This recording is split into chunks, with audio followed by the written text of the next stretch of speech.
Welcome to The Stacks, a podcast about books and the people who read them. I'm your host, Tracy Thomas, and our guest today is Jac Vanek. If you don't know Jac, she's 1/3 of the Lady Gang, 1/3 of the First Degree podcast, and she is the CEO and head designer of her own fashion company, Jac Vanek. We talk with Jac about all her jobs, and then we dive into her emo past and how that shaped her reading habits. Remember, you can find everything we talk about on today's episode by clicking the link in the show notes. Also in the show notes are links to the social media accounts of The Stacks and our guests. If you'd like to have myself and my guests suggest a book for you on air, email us at askingthestacks@gmail.com. You send us your name, what you're looking for in a book, and then we'll discuss it on air and give you something we think you should read. It's super easy. You just email askingthestacks@gmail.com. If you like this show and want to support the work we're doing, here are a few easy ways you can help. Join us on Patreon. You earn perks like our virtual book club, and your contribution helps to keep the Stacks up and running. It's a great way to connect with other listeners, and personally, it means a whole lot to me. So head over to patreon.com/thestacks. Lastly, and perhaps most easily, and certainly the most free, you can subscribe to The Stacks, and you can leave us a rating and a review. It's so easy. It almost seems like it wouldn't matter, but it does. It really, really does. All right, now that all that business is out of the way, let's get to our conversation with Jac Vanek.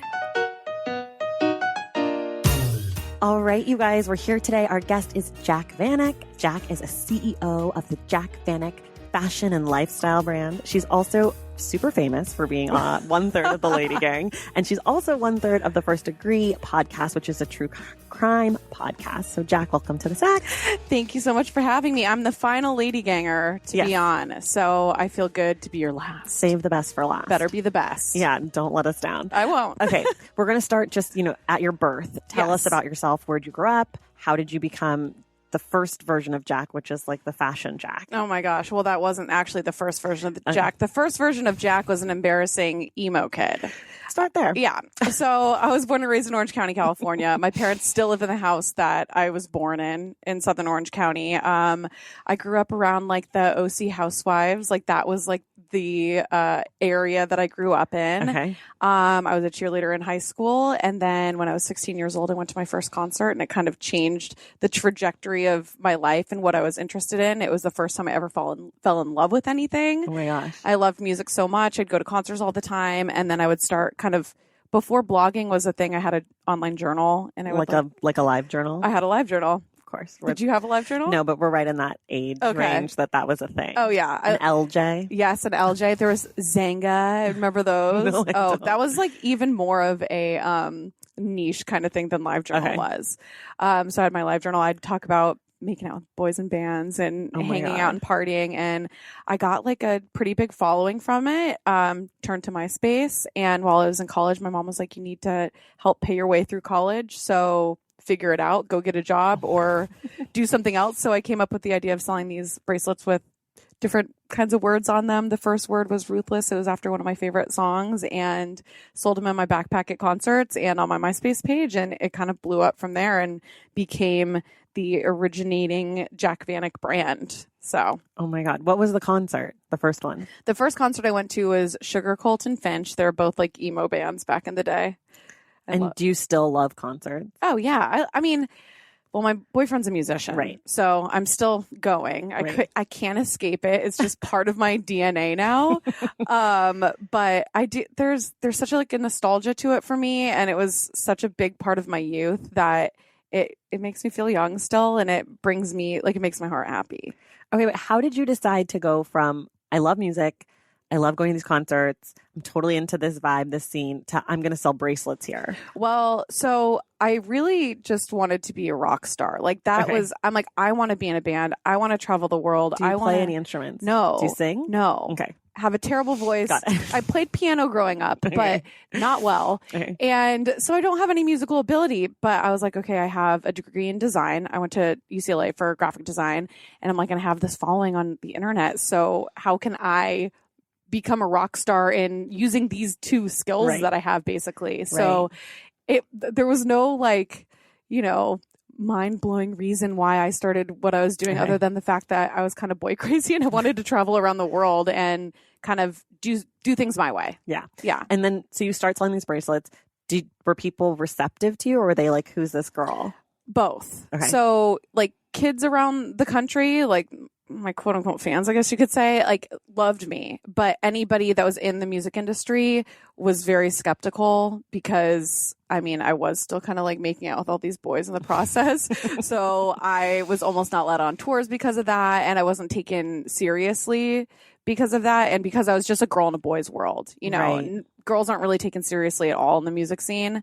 So I had a lot to prove, but I wasn't going to stop making out with boys in the process. You're like, I'm happy to keep selling these things, but I still have to definitely be making out. Yeah. I'm here for the makeout. Yeah. Always here for the makeout. But, I ended up selling on the tours that I went on. I'd be like the top seller in merch, and I wasn't even playing music, right. Where all these other bands were performing and their fans were coming. So how were you, like logistically, where were you selling merch? So have you ever been to the Warped Tour before? No. Have you ever heard of it? No. Okay. It's like it doesn't exist anymore, but it was like a traveling punk rock music tour. It would go around the country 2 months out of the year.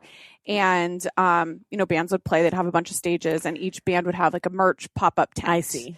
So I had one of those, like a 10 by 10 tent, pop it up, have my merch. But it was just like you and your bracelets. Just me and my bracelet. And then I started making t-shirts and stuff. But it was just, me and my merch. And then you took the whole thing basically online. You don't travel with Jac Vanek.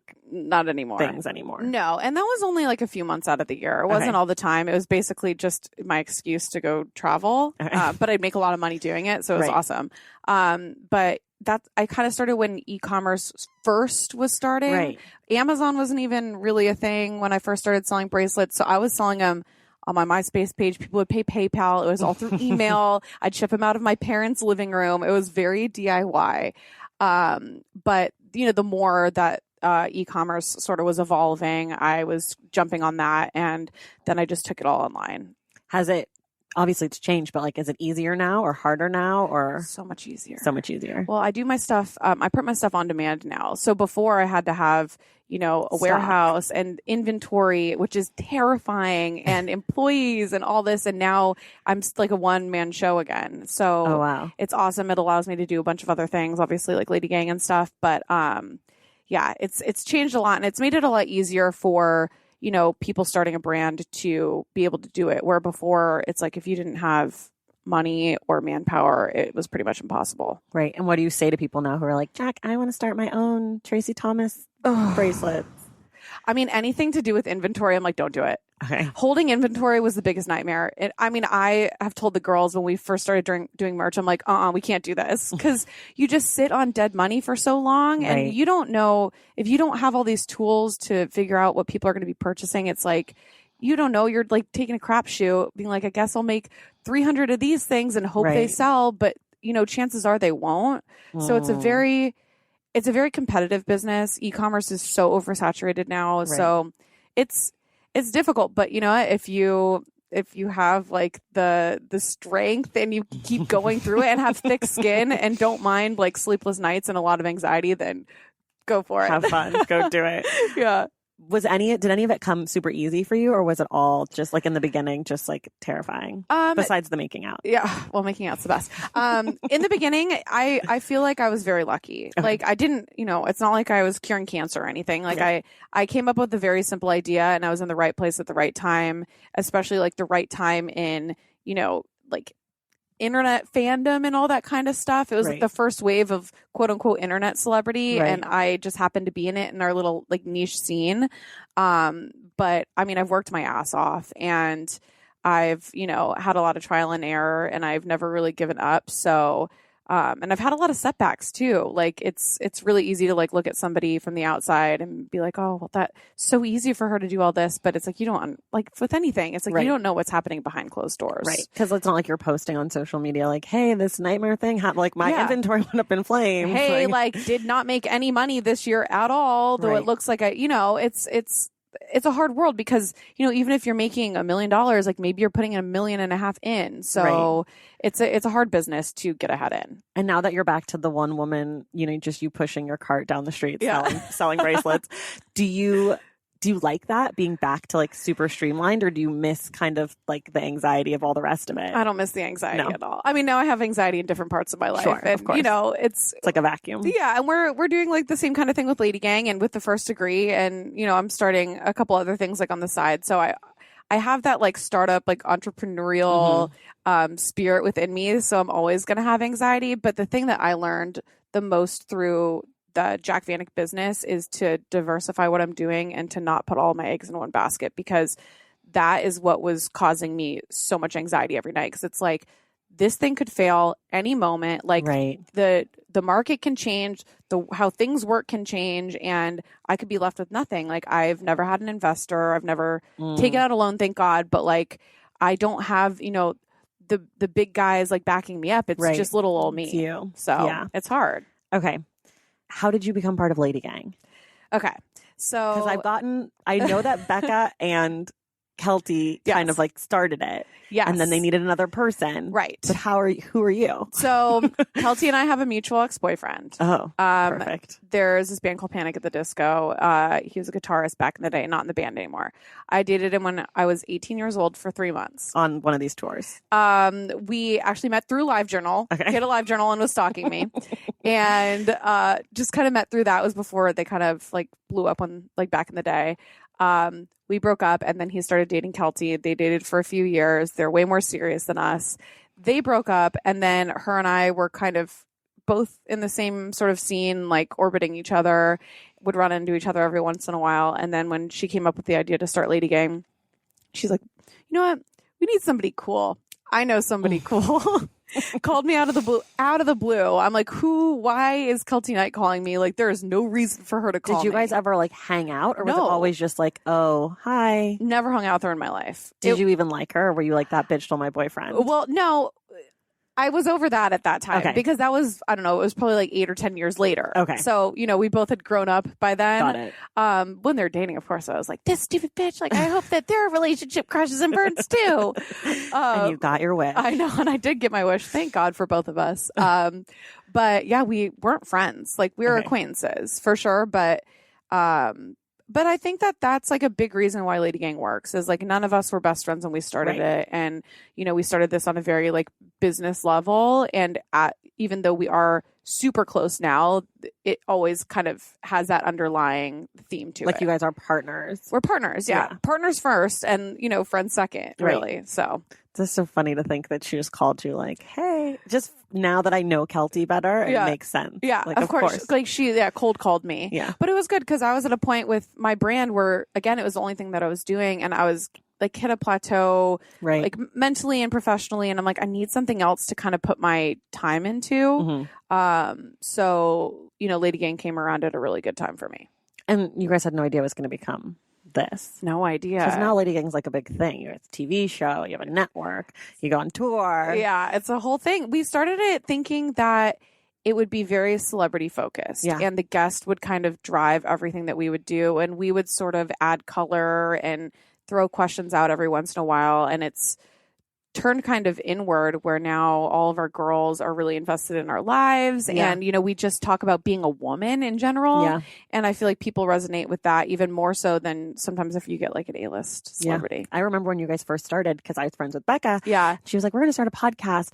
Like, what do you think? Because I was like the only person Becca knew who listened to podcasts. Oh, really? What were you listening to? This is truly policy deep into my soul. I've been listening to this podcast called The Tony Kornheiser Show since 2010, January 2010. Okay, what is it?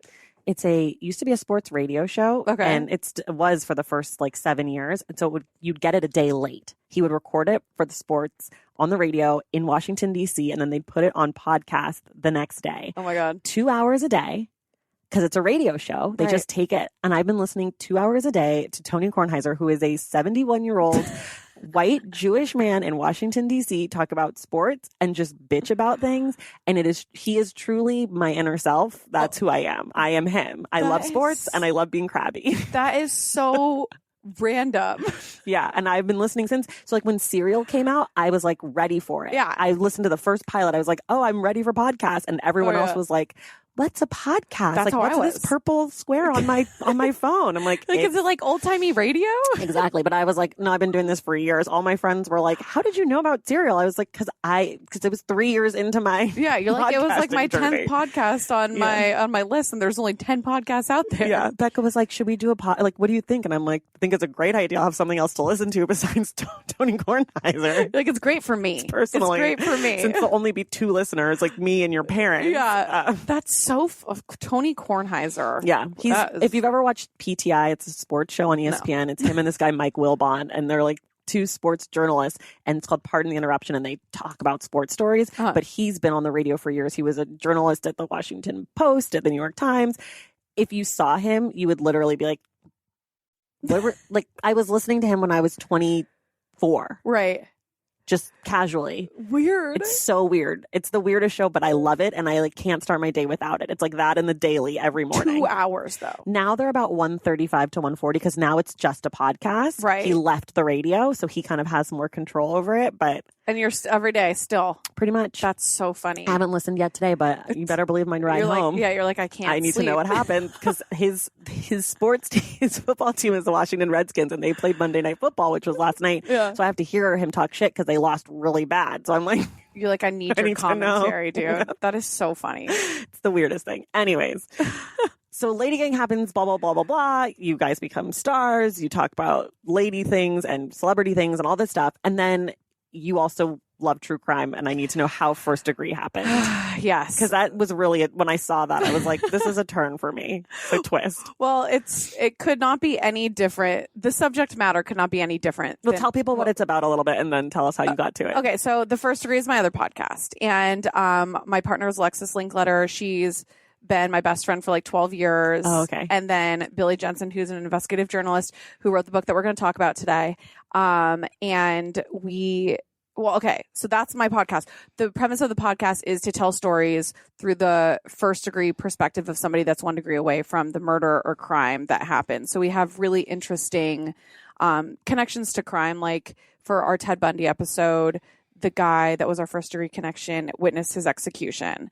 And then an episode that we just did recently, our first degree connection actually found the dead body. Oof. So it's not told through the normal, like, blah, blah, blah, wakes up. And then it's not like a linear story. It's more so told through the eyes of that specific person. Right. Because everybody has that story where it's like, oh, my neighbor ended up murdering someone. Well, the reason why we started it, we wanted to start the podcast, but we're like, we need a hook because there's so many true crime podcasts out there. What's going to make us different?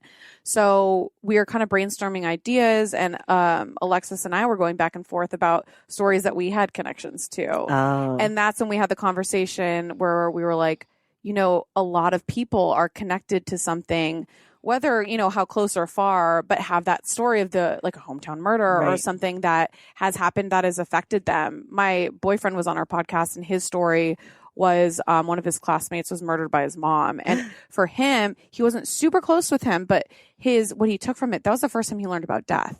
Wow. So it was the first time he like ever experienced existentialism or anything like that, and he was 9. Wait, what? The mom murdered her son? It was so messed up. That's dark. Yeah. She strangled him, and she was on meth.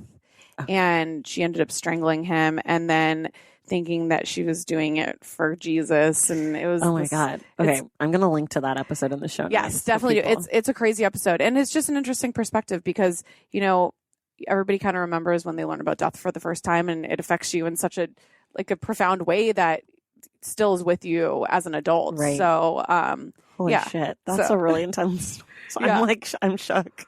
Well, and but that one was crazy because there was nothing online about it, and Alexis has access to like all these newspapers, so that's how she gets a lot of her information. And there was so much that my boyfriend didn't know and his mom didn't know.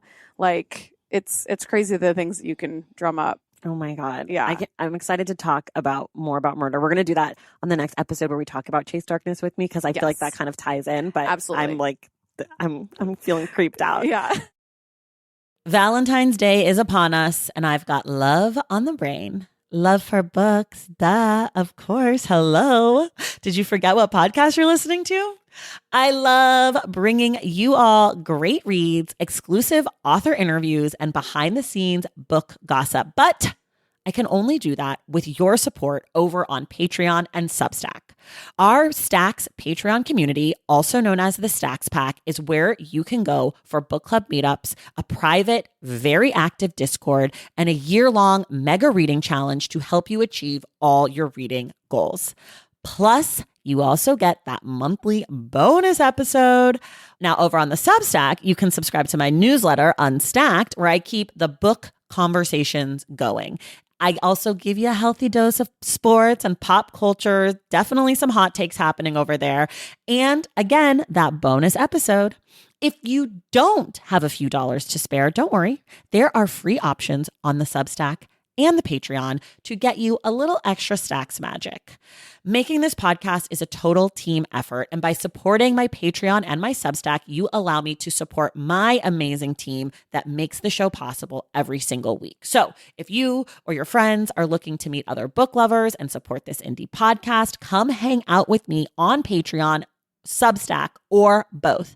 I would love to have you. And since we're talking about love, you can gift subscriptions to the Patreon and the Substack for that special reader in your life.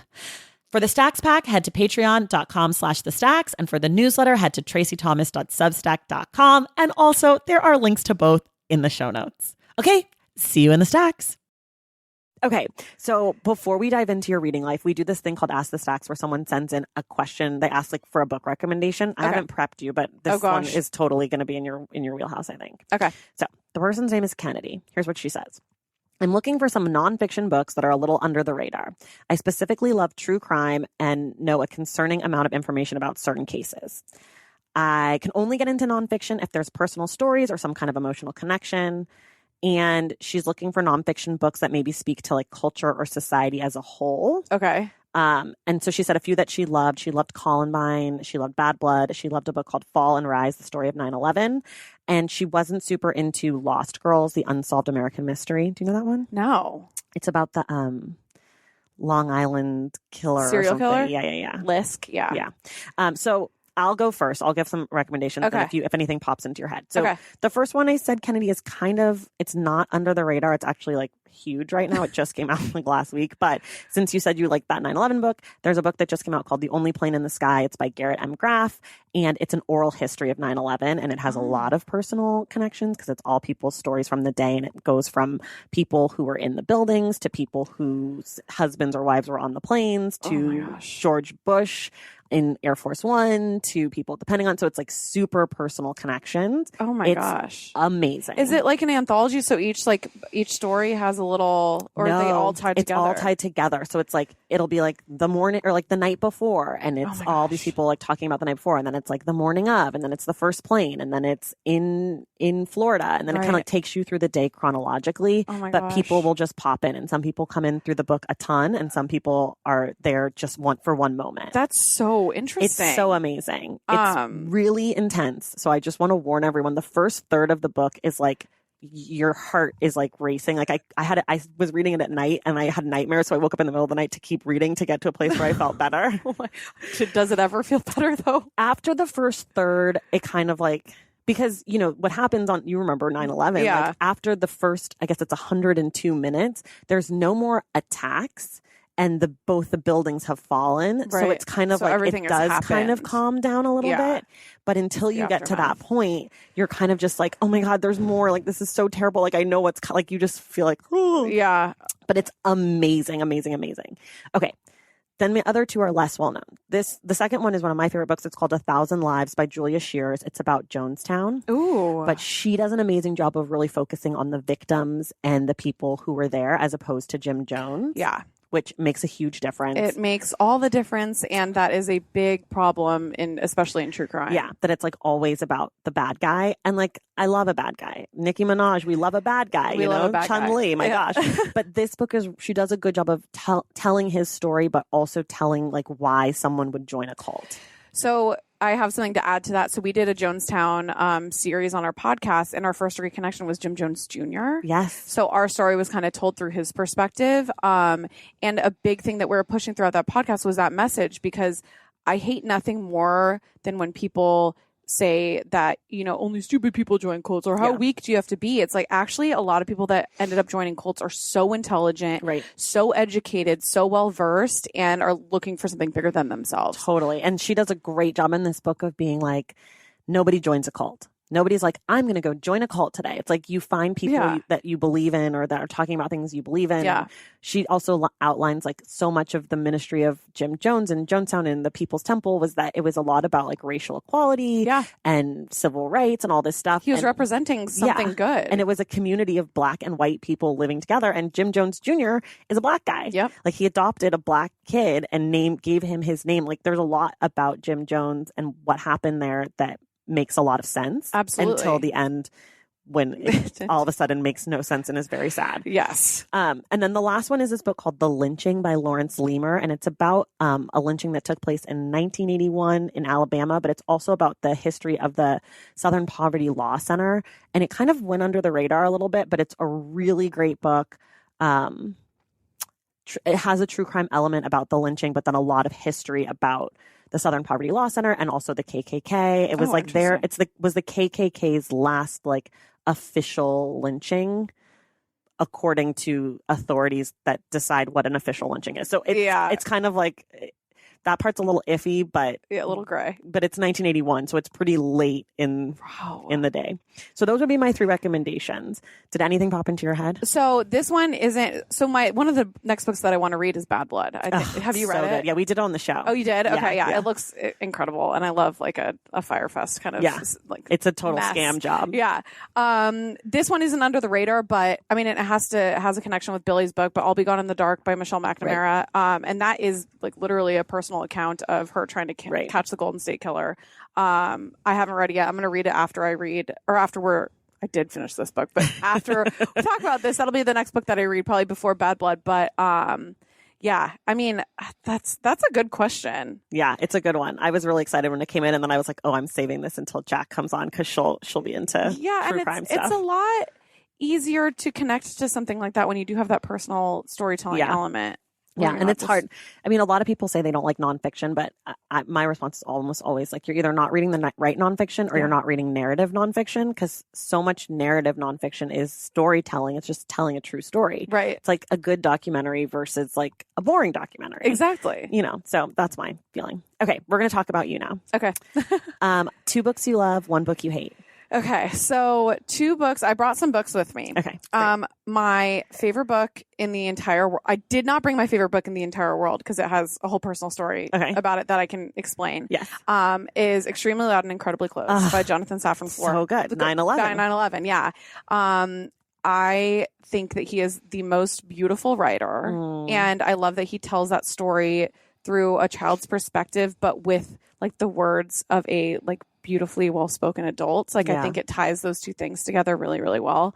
And then my other favorite book is Catcher in the Rye. And it's funny because this is my copy from when I was in high school. It's beat to shit.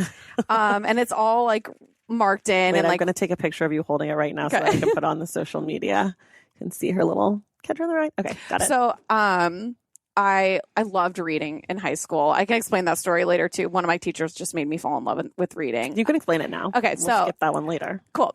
So my sophomore AP English teacher, her name was Mrs. Nusman. I'm still friends with her today. She was like the Tuesdays with Maury teacher that changed my entire life when I was a kid. She was the first teacher that I ever had that loved teaching. She loved the kids. Like she had such a passion for connecting with people.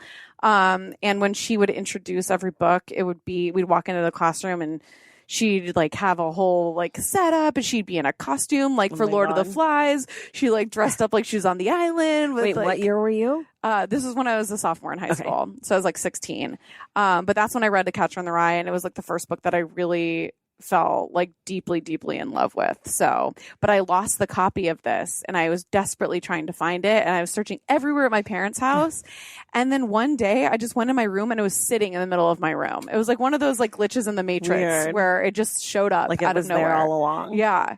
And wait, why don't you have the copy of Extremely Loud, Incredibly Close? Okay. So, I have it. It's at my house. And it's my favorite book of all time. Same thing as like I had written in it and marked in it. And when I was like in my early 20s, I had lent it to like one of my best friends in the entire world. And he read the whole book and then sent it back to me. And he knows how much I love like notes and that kind of stuff. So he had like written all in it, wrote all of his notes, wrote me a letter in the back. And a few months ago, he passed away. And so now my friendship with him kind of like lives in that book because that's like all I have left of him. Right. But I haven't brought myself to like actually open it yet. So I like left it at home because I'm like, I don't want to, and I don't want to lose it. No, of course. It's my most prized possession probably ever. Oh my God. But yeah, it's such a wonderful book and I would be so bummed if I ever lost it or this one. So you are a person who writes in books. Oh my God. I love it. All in. Yeah. I mean, there's so much.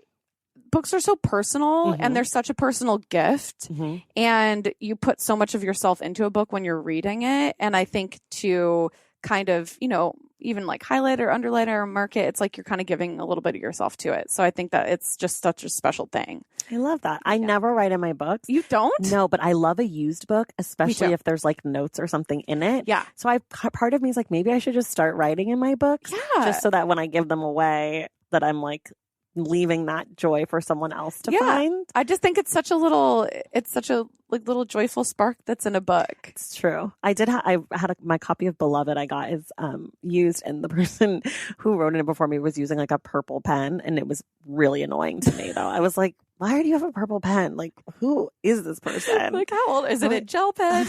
Like, what's happening? Like one of those sparkly jelly rolls or something? No. Well, I love it. I used to get all my books used because I would hope for that. Like, I'd hope that I'd get a book that had like a phone number or something. Yeah, or like a note to somebody else that like as a gift. I just think it's I love that. Such a personal touch. Yeah, that's the best part of used books. Yeah. What about a book you hate? I was trying to think about a book I hate. Like, I am a very like a fair weather reader, I'd say. So if I don't like a book, I just put it down. Yeah. You don't even get to the place of like, no, I hate this. Like what sucks is I don't read as much as I used to. And I think that being on your podcast is going to really like inspire me to read more. But, so if something's not like completely like gathering my attention, I'm like, yeah, whatever. What made you stop reading as much? Just getting busy. And I don't know. Once I get out of a habit of something, it's kind of hard to get me back into it. But I am really enjoying audiobooks because it's just basically like a podcast. Yeah.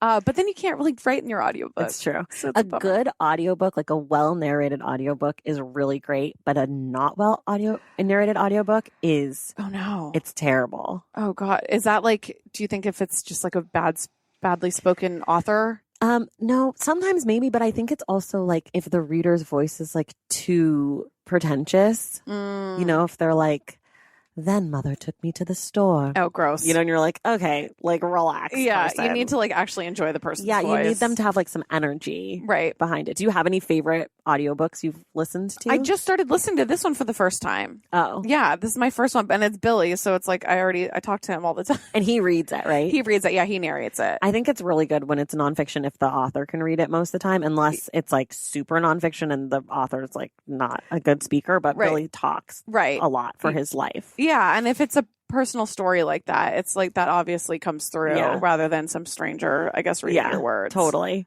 What's the last really great book you've read?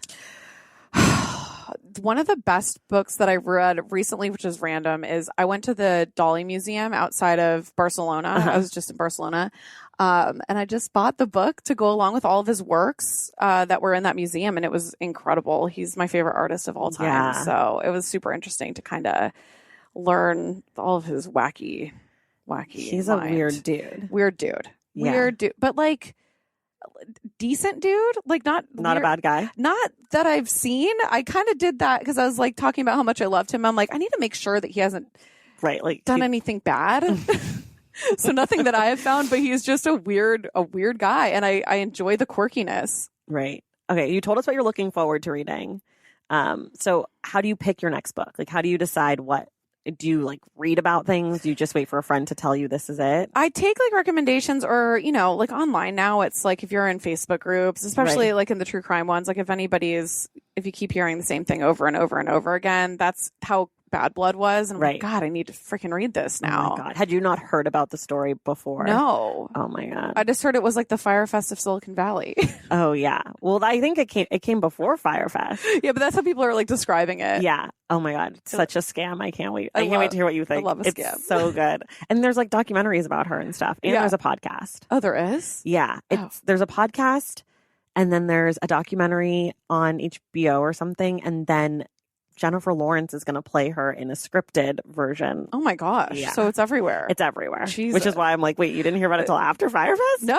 Oh my God, it's everywhere. That's so funny. The book is really good. The guy who wrote it is the journalist who broke the story. Oh, really? So it's really good. There is one part in the book where he's like talking, and then he's like, then I come in. And I was like, what the fuck? It's like, excuse me. Like, it's the one part of the whole book where I was like, this is a nightmare. You're like, this is why, no, I don't want a different narrator, please. Yeah, it was something like, it's like, and then he called a journalist that he knew he could trust. That's and then it was me. like, the start of the next chapter is like, so I got an email from Bob. I'm like, okay, John Carreyrou. Like, you've been waiting for this moment to be like, and then I saved the day. Like, do you know who the hero of this story is? This guy. That is so funny. Now, when you get to it, you're going to be like, oh, that's like, the moment. That's the moment. What's a book that you like to recommend to people? What did I have on my list? Let me open up my notes. I always recommend Extremely Loud and Incredibly Close. And then, I'm a huge Bukowski fan. Okay. Only of poetry. Okay. I don't like his like stories. Are you into poetry normally or just? I like poetry. Yeah. I was a big poetry fan when I was younger, but, Bukowski can go like great and then terrible in my mind. So, I like recommending his books. And then, God, what else did I have to recommend to people? I love like all the classic books that we read in high school. You do. You're like the only person ever to ever say that really? On this show. Yeah. Oh, like I love like a 1984 or like a Lord of the Flies or stuff like that. Okay, not classic. No, I mean not like the Russians. Oh no. I mean just like kind of like the literary like English class books. Got it. Like the one, To Kill a Mockingbird. Great Gatsby. Yes. All of those. Did you actually read them in school? I did. Well, that's because you had that teacher. I had that teacher and she made it fun. Because you're the only person ever said that. Most people say one of those books for the books they hate. Really? Like, yeah. Like what? Like which ones? Well, Catcher in the Rye comes up. Catcher in the Rye is polarizing though. Yeah. I'm not a big fan of it. But I also read it late. I read it at like 22 or 23 on my own. And I feel like if you're not 16, that's why it hits your angsty teenage soul when you're reading it. And I feel like you identify with Holden more than you would as an adult. Because now I'm sure if I read it again, I'd be like, he's such a whiny little bitch. Yeah, exactly. I was like, who's this child? I'm not interested in you. Thanks for playing. But all of those books have been said. Most of those books have been said as hate or love. Yeah. Like they're all kind of polar. And I think it depends on your teacher. Yes. And when you read it. And the connotation. Yeah. And like how you had to write about, like, I think there's a lot in the way that books are assigned in school and how that can affect. Yes. Like how happy you are when you read it. Yeah. Another book that I love that's kind of in that vein, but I think I read it in high school, but I don't remember a lot of other people reading it as a separate piece. Did you ever read that? I didn't read it. It's so good. It's the same. It's like a coming of age tale, with two boys that are at a boarding school. But one of your questions was like, what's one of your favorite characters? Mm-hmm. So there's this character Phineas in that book that is one of my all-time favorite characters in any novels, and so much so that I'm like, Phineas, should I name my first child that? But it's like the nicer version of Catcher in the Rye, I guess, in my mind. I've never read it. I know people do read it in school, but it's not quite as common as a Great Gatsby kind of thing. Great Gatsby and To Kill a Mockingbird, I feel like, are the two that are almost reads. Always. And then there's some combination of like the rest of them. Right. But neither of those books did it for me. Yeah. What was your favorite book in high school? Did you have any of those books that you liked? To be honest, I really didn't read a lot in high school. You didn't? I didn't like reading in school. I didn't like being told what to read, which is why my first ever book club, besides the one that I had with one other friend, which was just us reading the same book, was the podcast. Interesting. I don't like to be told what to read. Yeah. I really dislike it. And it basically makes me not like a book from the beginning. I'm like, I don't like this. Someone else told me I had to do it. So how do you find your books? Not through recommendations. By myself. I don't know. I go to bookstores. I'll take a recommendation from like a stranger, and I'll take a recommendation from a friend, but I won't, like, I could never be in a book club because I would be excited to read the book that I brought to the table, but then you have to wait like 6 months while everyone else in the book club brings their stupid book. And I'm like, I don't want to read, no offense, but like, I don't really want to read Jodi Picoult. Like, I'm just not into that. And I appreciate you, Karen, that's the book that you want us all to read, but like, I'm not going to be here that month.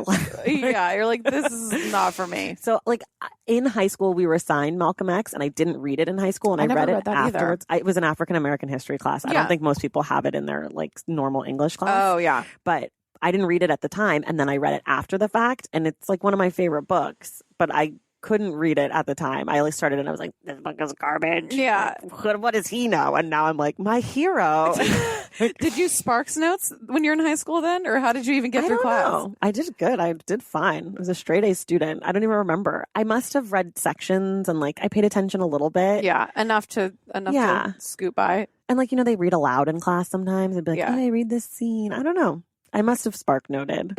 I loved Sparks. I was fine. I got into NYU, okay? I was really smart. Everybody relax. I'm not an idiot. I swear to God. Don't tell me what to read. I was good at school. Yeah. Even though I didn't do the work. Like I figured out school. Yeah. Without some people don't figure it out, so they do all the work. Like I figured out how to make school. You figured out how to cut corners. Yeah. Correctly. Like I learned how to do school. Yeah, it's basically how you learn how to like take an SAT test. Yeah. It doesn't mean you're like right. Yeah. I couldn't learn that part. I'm terrible at standardized testing. I barely could either. Terrible. I swear I'm smarter than my score on this test. Yeah. Well, maybe I thought I was smart because I was getting good grades, but I actually didn't know any of the information because I was like cheating in school, but whatever. This isn't about my academic. This is about your reading. Stop.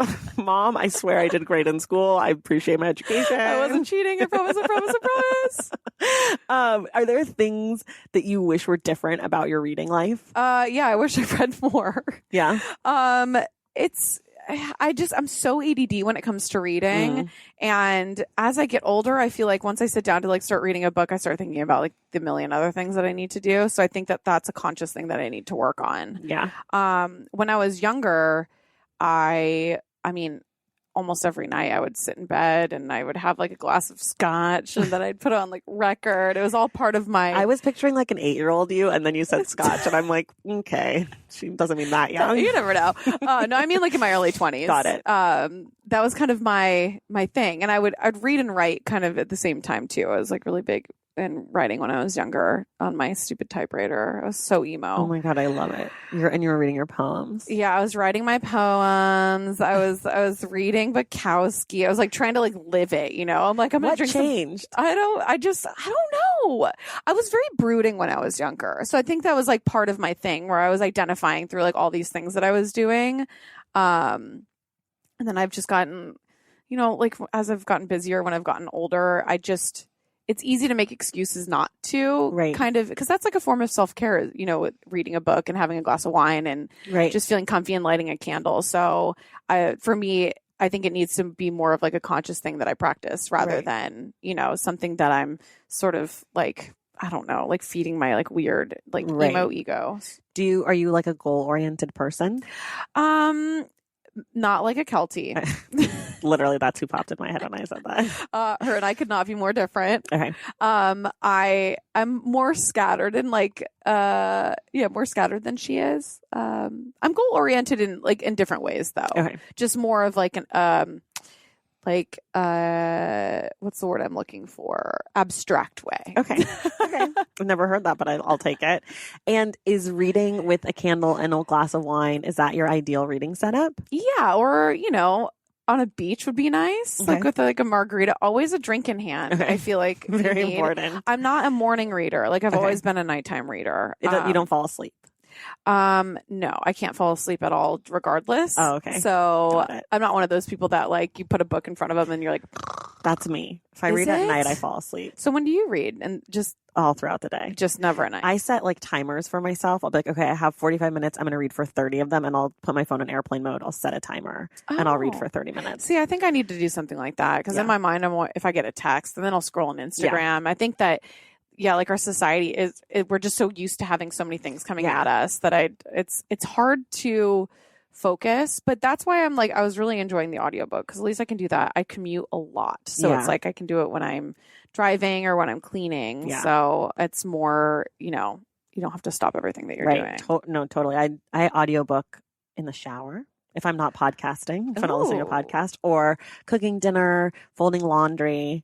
Just like a good thing. Yeah, I like that. Good way to like fill up my time, especially because I'm like, I have a million books to read. Like, I know. So I use it to kind of fill in those gaps. Yes. How do you organize your books? So I have a bookshelf and I've organized them by color. Me too.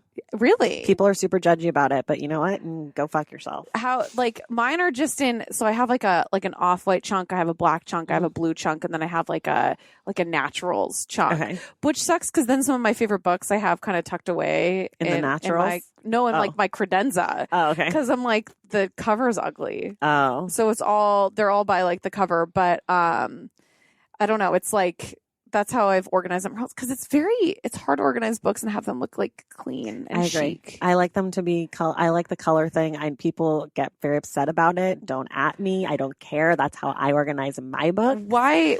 Like, what's the beef? So there is, people think that it's like, oh, if you organize them by color, you don't care about what's in the book. Oh my God. But I'm like, no, I just also care about how my house looks. Yeah, it's more of an aesthetic thing rather than, I have some books up there that I'm like, oh. Like, I don't go out and buy books that have a green spine for my green section. Right. Like, because like if you go to the last bookstore in downtown, there's like all those shelves of like old books where you can just buy like for $1 just for like the color. Yeah. I don't do that, but I don't put an orange book next to a purple book because that hurts my eyes. Yeah, no, that's how I am too. Yeah. All of my books are books that I've had like for a long time. Yeah, I'm totally for it. But I think some people feel like you're not respecting the book. But I think if you organize a book by alphabetical by author's last name, why is that any different? That doesn't necessarily say what's in the book. If you organize your book by category, I will give you that because I do feel like that's like, okay, you've taken the time to really organize your book. You're making yourself your own library. Yeah, exactly. But if you're just doing alphabetical by last name, what's the difference? Yeah. It's just as arbitrary. I feel like if you're using books as decor, which is what I do, but again, it's like it's books that I have and love and have read. You're kind of going for aesthetic. Yeah. Rather than my whole house, I'm going for aesthetic, right? Like I want my house to feel like the right vibes. Why would I all of a sudden then be like, but I don't care about these books. Right. And I don't know, maybe because I'm very type A, I like things to be organized in that way too. And I think some people just don't care about, like, that doesn't bother them. Like some people like a more like funky aesthetic, and that's just not me. My whole house is white. Like it's very. Oh yeah, then you have to be. That's how I was too. Like my decor is very minimalist. So I'm like, I need these things to look like it's in their spots and nothing is out of place. And I don't want the colors going I can't have I have this bright green book with me right now. I'm like, that doesn't have a place anywhere. So that's going in the credenza. Yeah. Like, not happening. My bright colored books are in the guest room. Yeah. But they're also color. They like kind of go like red, orange, yellow, green, blue. Like, oh, that's nice. Yeah. I'm a little type A. I got a little Kelty in me, as they say. I know. Not full Kelty, but a little Kelty. I don't think that you could have a book club podcast without having a little Kelty in That's you. correct. Like, I couldn't have a book club podcast. You could. It just might not be like that good. No. You might not read any books. No. You just put out an episode like every 6 months. I'd be like, oops, forgot again. I got drunk. Everyone needs a little Kelty. I know. What's the last book that made you laugh? So I was trying to think of this. I was looking at the books that I had. Adam Carolla wrote this book a while ago that was called In 50 Years We're All Going to Be Chicks or something like that. It's kind of like his random anecdotes through life, but he is such a fucking hilarious writer and just writes how he talks. Right. So that book was hilarious. I'm not like I don't really read a lot of like comedy driven books. I'm not shocked by this now, learning about your emo past. Yeah. Makes sense that you wouldn't. Like I love comedy. I love like stand up and stuff, but I'm never really drawn, like I've never really read a Chelsea Handler or any of those kind of books. Me neither. But now she's serious. Yes. Chelsea Handler and her actually comedy days. Drunk, funny Chelsea, not new woke Chelsea. Which is funny because we're reading a book for the Lady Gang and it's all, it's comedy driven. Right. So it's interesting that I wouldn't really be drawn to those kind of books. But Lady Gang, that's the tone of Lady Gang. It would be weird if you guys were like a super serious, like, oh my God, to those we've lost. And like, whoa, what happened? So now we're writing a drama. What's the last book that made you cry? Daring Greatly, Brene Brown. Yeah. I mean, incredible writer, incredible story. And her whole, vulnerability just like always like hits me in the chest. I've never Brene Browned. Like, you don't like her? I've just never tried it. Really? It's never been in my You should world. watch her TED Talk. Her TED Talk is like what brought me like into absolutely loving her. So people who are listening right now to the podcast are going to be like, did you just have this conversation 2 weeks ago with Jenna? And I'm going to say, yes. You did? Did she bring that up Jenna too? brought up Brene Brown. I said, I've never read Brene Brown. Jenna said, well, you should start with one of her TED Talks. So, well, that's probably the way that we all got pulled in. Cause her TED Talk it has probably 20 million views on it. And she's an Oprah person and I love Oprah people. So it's just, there's no reason I haven't. She just speaks very candidly and very it just like is heart wrenching in the most, human way, I guess. Yeah. Okay, I'm going to do it. Maybe we'll do a Brene Brown on the show. You should. What's the last book that made you angry? Oh, I have it with me. So this is so not like usually in my wheelhouse. So there's this book called Psychopath 3. I dated a psychopath. And when we broke up, I was so lost and confused and just like broken to the core. Cause I'm like, what the fuck happened? Cause it's like a whirlwind of a situation. And while I was researching what happened in our relationship, I came across this book, and it's basically it's recovering from emotionally abusive relationships with narcissists, sociopaths, and other toxic people. And the book made me angry, not because I hated the book, but this is my second copy of the book because I threw the first one away because I was so mad at it. But I literally underlined and highlighted every single line in this book because it was it was textbook to my ex and what our relationship was. But like I said, I had to get rid of it because I'm like, I can't even have this energy around me. But now I'm researching for a potential podcast that I'm doing about psychopaths. But love that. Made me very angry. But a very good book for anybody that has left an emotionally abusive relationship. I love that. That sounds awesome. Yeah. What about a book that a book where you felt like you learned a lot? So this is funny too. I was like going through all my books. So there's this book called Exploring the World of Lucid Dreaming. I don't know that. When I was younger, I was super into lucid dreaming. I don't even know what that is. So lucid dreaming is basically like realizing that you're awake in a dream. And once you realize that you're dreaming within the dream, you can kind of control your entire dream and do anything you want. So you can fly, you can, make the love of your life show up. It's very interesting. Okay. But there are all these like exercises that you can practice to teach yourself how to lucid dream. So that book is basically sort of like a manual, but also, different anecdotes of people and what they've used lucid dreaming for in their lives. Like there's some people that it's given them confidence in job interviews, or it's helped them make decisions, or it's helped them heal relationships through kind of taking control of your subconscious almost. Okay. So that book was really interesting. And then there was another one, but I forget what it was, but that book's amazing. Are there any books that you're embarrassed that you've never read? What was the one? There was a high school book that I never read that I was like, which book was it? Was it Pride and Prejudice, I think? Yeah, Pride and Prejudice, never read. But I feel like that's the book that everybody has read in high school. I read it after high school. Did you? Yeah. It's not really for me. Not really. I don't think it's going to be for me either. Yeah, I don't think you have to do it. There's no lucid dreaming in there. No, I bet not. None at all. Okay, so you have this great teacher in high school. She makes everything amazing. Now, flash forward, Jac, you've decided your third act is going to be as a teacher. What's a book that you're assigning in school? Okay, so this is funny because I was looking at that question, and this is like, it's not really like a book that I feel like high schoolers should read, but I think it's an interesting book for everybody to read, and it's Men Are From Mars, Women Are From Venus, because, and it was written like the 50s. Yeah, it's really old. Super old.